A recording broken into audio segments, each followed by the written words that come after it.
so far as matters relating to trustees to whom the property has been entrusted, or in case of disability as minors or insane persons and similar cases are concerned.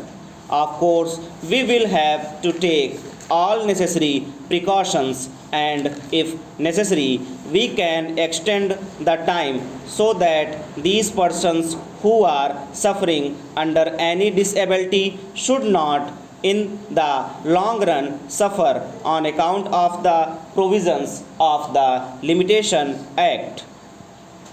That is one of the fundamental things which I hope the select committee will bear in mind.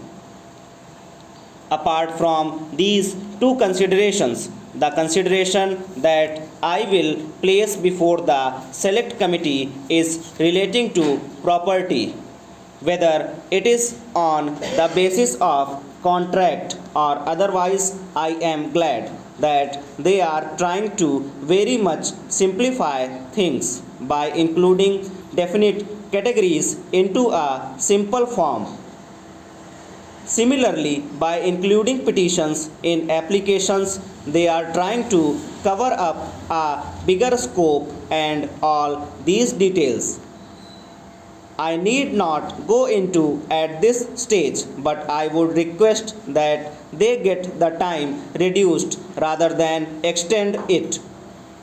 For instance, in money matters, instead of 3 years, I would be happy if it is a case of 1 year. In matters of land, of course, those days when there were big jamindars, big talukdars or jagirdars were different. Now the whole trend has changed. If at all, a litigation is confined to commercial matters where everybody is alert.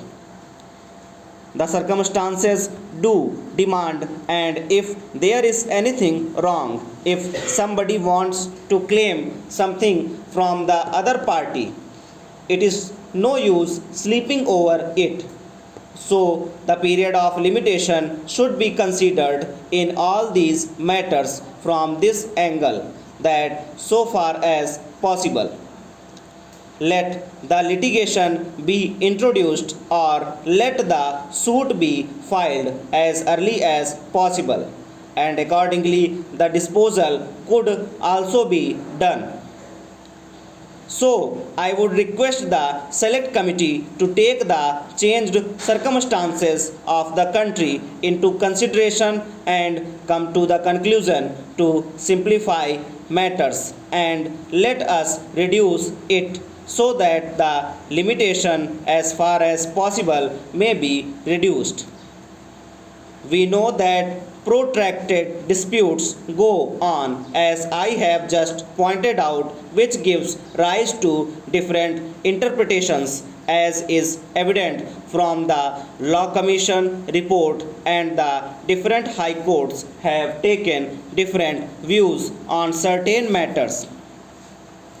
That creates confusion, that creates difficulties, unless either in the old decisions there is a clear decision of the Privy Council, or at present there is a clear decision of the Supreme Court. Difficulties would arise. So I would suggest that all these cases should be taken into consideration.